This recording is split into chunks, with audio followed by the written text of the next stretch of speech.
네, 반갑습니다. AP투자연구소입니다. 7월 28일 오늘의 마감 증시 같이 한번 살펴보도록 하겠습니다.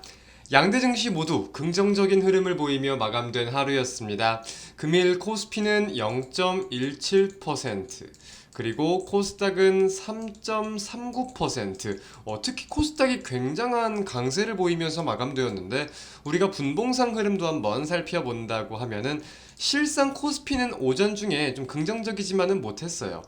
보합권을 중심으로 하방 변동성이 살짝씩 이어지는 흐름을 보이다가 다시금 오후장 들어서가지고 상승 전환에 성공하면서 마감된 흐름을 보였고, 코스닥 같은 경우는 오전 중부터 긍정적인 기조를 보였습니다. 그래서 고점과 저점이 이렇게 점차 상승되는 모습에 오늘 굉장한 강세 3.39% 상승을 하며 마감되었다. 그래서 시장의 전반적인 투자 심리도 오늘은 꽤나 괜찮은 하루였습니다. 상승 종목이 2000여 개 가량, 그리고 하락 종목은 500개 채 안 되는 그런 모습이었는데, 그럼에도 코스피가 오늘 상승폭을 코스닥처럼 키우지 못했던 거는 삼성전자를 좀 대표적인 예로 꼽을 수 있을 것 같아요.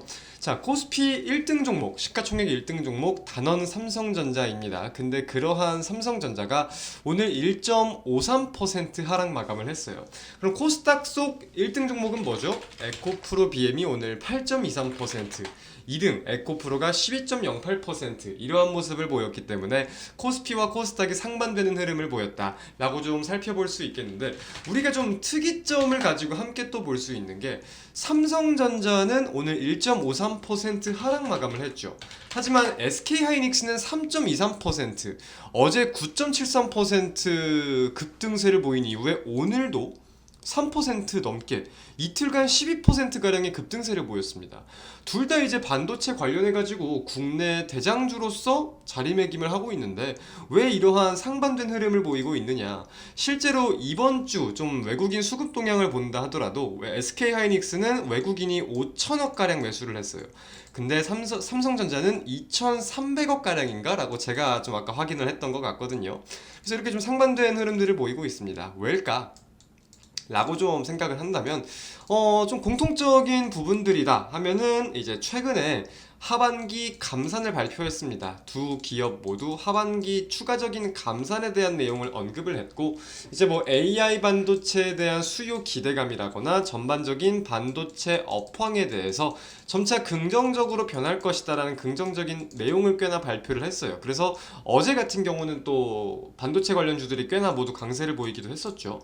근데 오늘 차별화가 된 내용, 그리고 외국인의 수급에 대한 내용을 따져보면 저는 AI와 관련돼 가지고 좀 연동성이 있지 않을까라고 판단을 해요. 지금 우리가 AI 반도체와 주목할 수 있는 국내 증시와도 연관지어서 가장 대표적인 분야가 이제 GPU 파운드리, 그리고 HBM 두 분야를 꼽을 수 있을 것 같은데, 사실 GPU 파운드리와 관련해 가지고는 대표적인 TSMC가 또 있죠.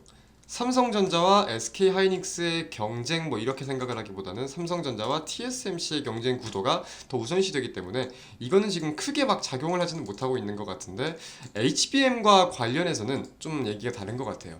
자, 지금 세계적으로 이 HBM의 비중을 좀 따져본다면 1위가 SK하이닉스, 2위가 삼성전자, 이렇게입니다. 비중을 따져보면 50% 부근이고 삼성전자가 40% 부근. 자, 그러니까 사실 HBM과 관련해서는 우리 대한민국의 대표적인 기업들이 세계적인 비중을 거진 다 차지하고 있는 거예요. 근데 그런 와중에 삼성전자 같은 경우는 HBM에 좀 늦게 참여를 했습니다. 그래서 관련된 내용들이 SK보다는 조금 기대감이 떨어지고 있는 상황인데, 이제 AI 반도체 수요와 관련해서도 지금 세계적으로 주목을 하고 있는 상황이다 보니까 지금 이 관련된 투자 심리가 HBM과 관련된 내용이 좀 크지 않을까라고 생각을 하기도 들어요. 그래서 이제 뭐 리포트들을 읽어보면 하반기 전망에 대해서 SK 하이닉스의 비중은 더 올라갈 것이다 라는 내용이 많거든요. 삼성전자는 소폭 떨어질 수도 있다라는 내용이 있고, 그래서 이제 이러한 내용들을 가지고 좀 차별화되고 있지 않나 라고도 우리가 생각해 볼 수 있을 것 같은데, 실제로 일전에 최근에 뭐 차트를 좀 놓고 볼까요? SK 하이닉스 이때 이때 삼성전자도 물론 급등세를 보이긴 보였어요. 상승세를 보이긴 보였는데 SK하이닉스를 따라가진 못했단 말이에요. 물론 더욱 무거워서 이렇게도 우리가 생각을 할 수 있겠지만 관련해 가지고 이 엔비디아가 이제 AI 반도체 시장에서 GPU 시장에서 굉장한 영향력을 보이잖아요. SK하이닉스가 굉장한 밀접한 연관을 띄었던 점들이 있었기도 하기 때문에 SK하이닉스가 뭐 양산품을 준다거나 테스트 품목을 준다거나 이러한 내용들이 있었기 때문에 더 큰 강세를 보일 수 있었다고 생각을 하는데 그와 관련된 비슷한 요인이라고도 우리가 함께 판단을 할 수 있지 않을까라고 생각을 하고 있습니다. 그래서 반도체 같은 경우는 사실 어려워요. 네.